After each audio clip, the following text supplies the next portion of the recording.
you hear that sound, you already know what it is. Your resume sucks, and we're working from home. Yeah,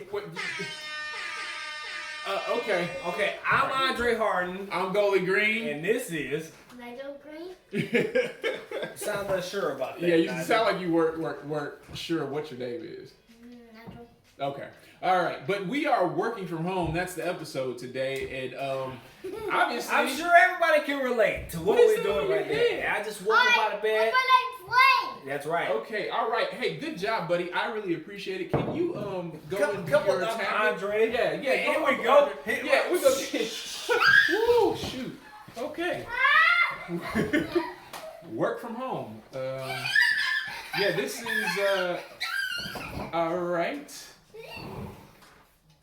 All right. I'll see you later, work buddy. from home.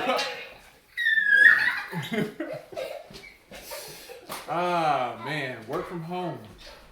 You know why we're doing this particular episode? There's been a couple surveys, couple articles that have come out. Interesting information. Woo. Some good, some bad. But nonetheless, work from home is a huge topic right now. Woo. So when we talk about remote versus in the office, Yes.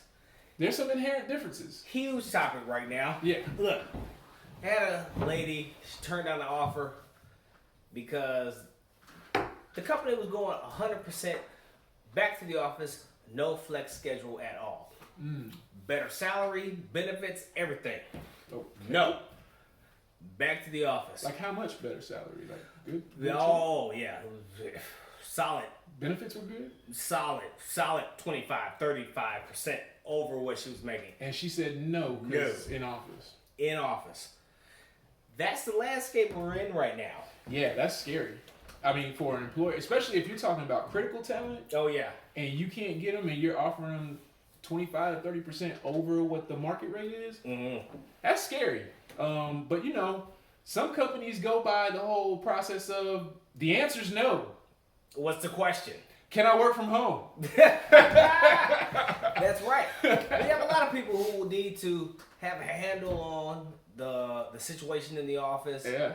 They need to see the employees. You need to feel like the business is thriving and moving. I feel like that's an old method, though. That's an old school conventional. Hey, I need to see that you're here. I need to see that you got here no later than 8 o'clock. I got 8 hours of work out of you. You did not take more than 30 minutes for your lunch. Yeah. Did you get the work done? I understand that, and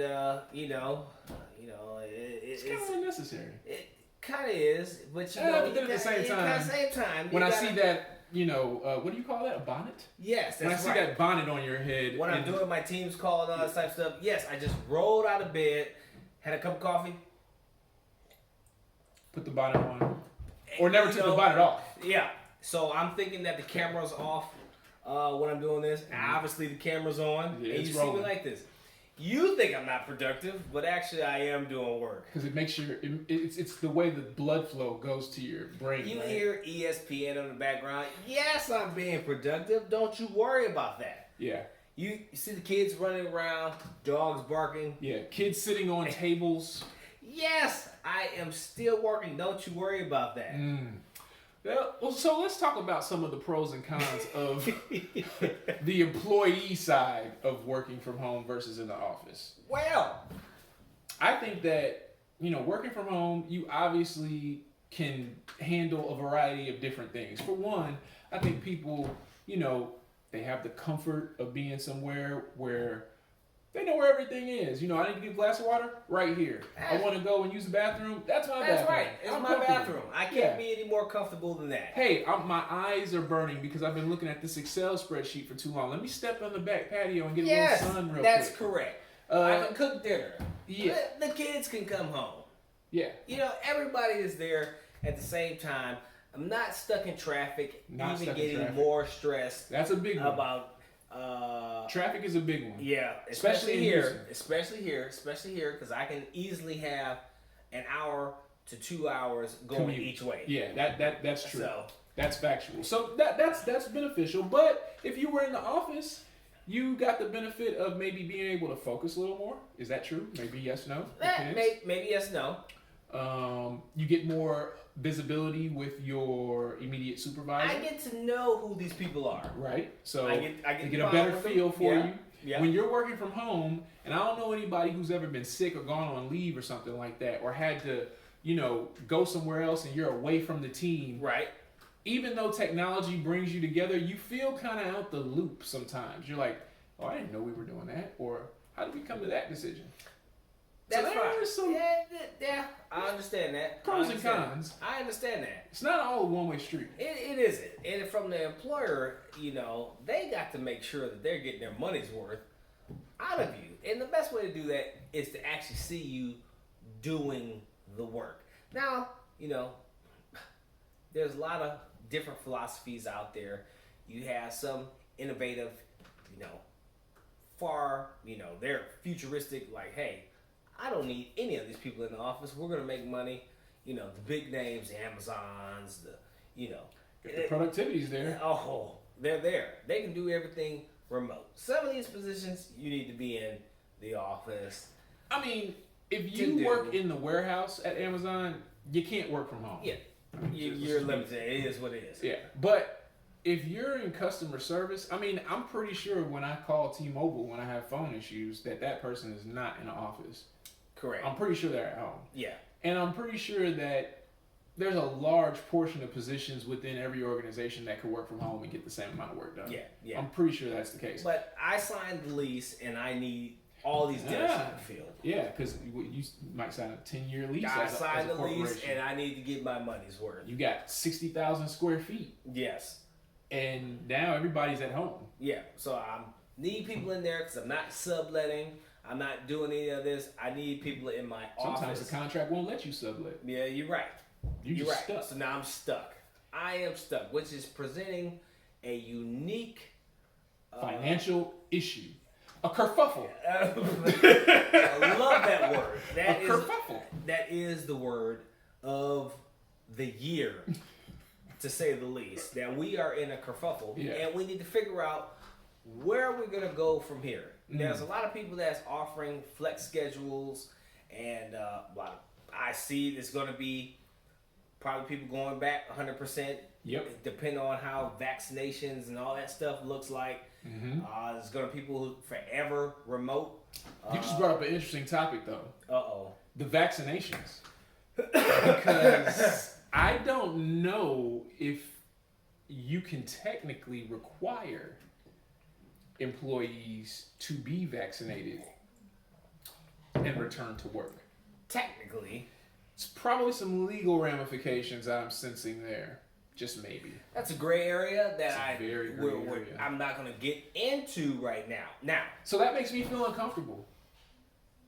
I want to come to work, but I don't know if Jim or Mary are safe for me to be around. So, hey, Mr. Employer, I'd like to continue to work from home and do my job. That's going to be interesting.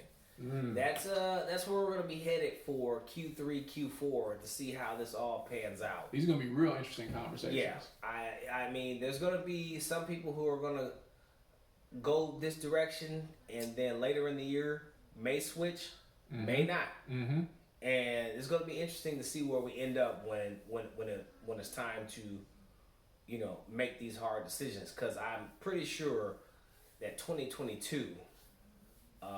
The workforce landscape is going to look a lot different than what you thought it was going to be, even in 2019. Yeah, for sure. So, it's definitely going to be different. These companies are going to be competitive. They're going to offer flex scheduling, and compensation is going to reflect that as well.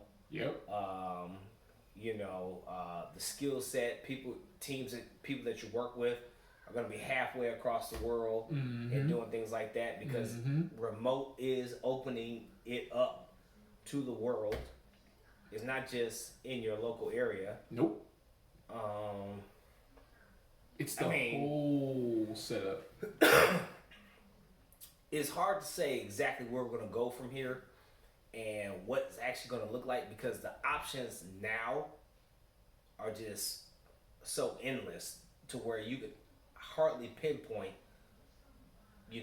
what that's actually going to look like. Yeah, you could very well be working for a company where you never see the office for a considerable period of time. And there's some people who's going to be absolutely keen on that. Yeah. And okay with that. And there's some people going to be like, I have to be attached. Yeah, I need some kind of interaction. I need some type of development. Exactly. I just can't sit at home by myself all the time and not. And the mentoring aspect, and we already have a gap in the workforce, and not having that next generation being in the pocket and the hips of that generation that's actually leaving the workforce. Right. That's going to be interesting to see as well. Yeah, it's different. I mean, for people who are towards the end of their careers, this is going to be probably kind of awkward. Yeah. Because it's just not something that's normal for what people would be used to in corporate environments of the last 2-3 decades. For people who are just entering in their careers, they're probably like all about this. I mean, if I was just starting as a recruiter, I wouldn't want to have to really go to the office.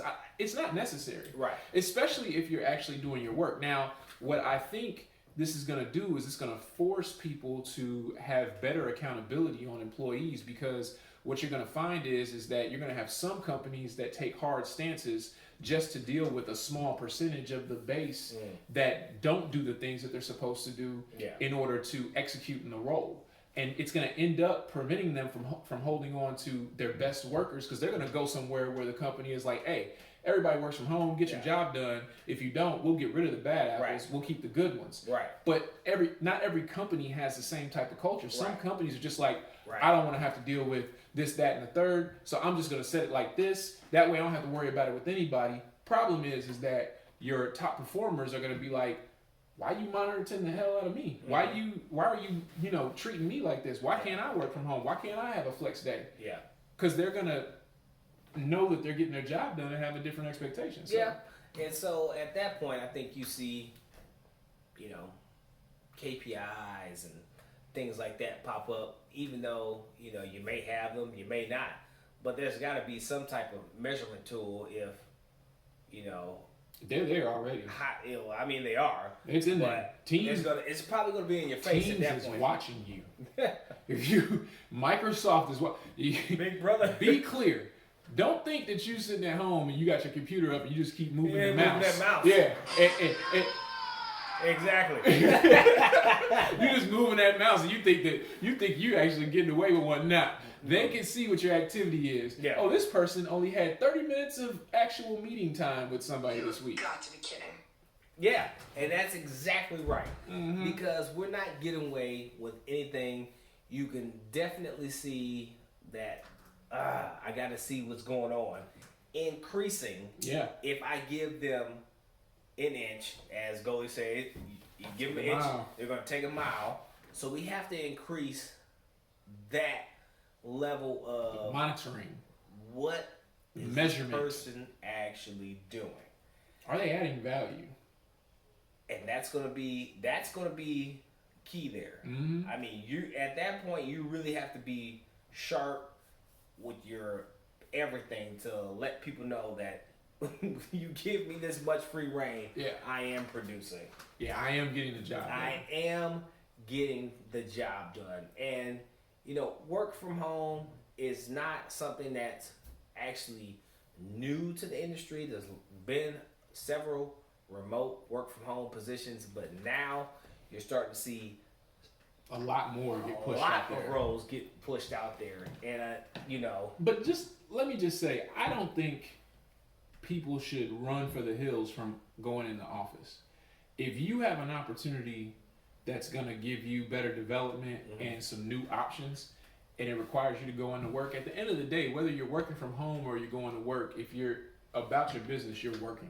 Yeah. So there's benefits to both, but don't shoot yourself in the foot because you don't want to have to go in the office. Like, you could be limiting your career pretty greatly by doing that. At some point in time, we're going to try to get back to some type of normal or what used to be the office type of situation. So it's coming, It'll be a mix. It will be a mix. It'll be a mix. Having that interaction and being with your coworkers. That's something that we're all going to miss. Office parties, all that type of stuff that we have, camaraderie that you really need to have a great team to feel like this person has my back and I have theirs. Yeah. It's hard to do that. Yeah, that's the thing that's difficult. I think that's another reason why some of the good companies are struggling with it, because it's hard to drive real engagement without having people connected to one another. Now, some people are naturally good communicators and they work well. They can influence others. So they're going to connect with other people and they're going to be the glue to situations. But you have other people who, they may be phenomenal at their job, but they're just naturally not good at connecting with other people. Yeah. So being in the office actually is a benefit to those individuals. Depending on how teams are structured, that's what companies have to figure out, and then they're going to have to come up with solutions to bring that together. So this is going to be a big topic for HR professionals. Yeah. This is going to be a big topic for executives and figuring out how they can get the most out of their people and their employer branding, because this is going to be part of how you attract talent, right? How you hold on to talent, and how you get the best performance out of your team. So keep watching on that one. Work from home and in office is going to be a big topic for a good while to come. So as your resume sucks. Yeah. Not only giving you tips about your resume, your career, we're going to talk about real world situations going on in the workplace, and work from home. Huge topic. I'm sure it's not the first and the only time that it is the first, but not the only time that we're going to talk about this. Yeah. We're just laying it out there, seeing what the landscape is looking like. Yeah, it's YRS Consulting. Your realized success, .com. Yeah, YRSconsulting.com stands for your realized success. Get your realized success, get some coaching, get your resume updated, go get that good job. Subscribe, like, hit that notification. Yeah, hit the notification. I'm Follow Andre us. Harden. Goalie Green. Hey, yo, this is Your Resume Sucks. We out. Take that dang on button off your hand. Love this bump, boy. Let it. Thanks for tuning in to Your Resume Sucks. Please be sure to like, hate, share, and subscribe. And don't forget to go to our website at YRS Consulting, YRS Consulting, where you can book an appointment for a resume writing session, a coaching session, or to get that merch. Oh yeah, and follow us on YouTube, Anchor, Apple Podcasts, Google Podcasts, all the podcast platforms, all the casts. Instagram. We'll see you guys next time. Armcast, baby.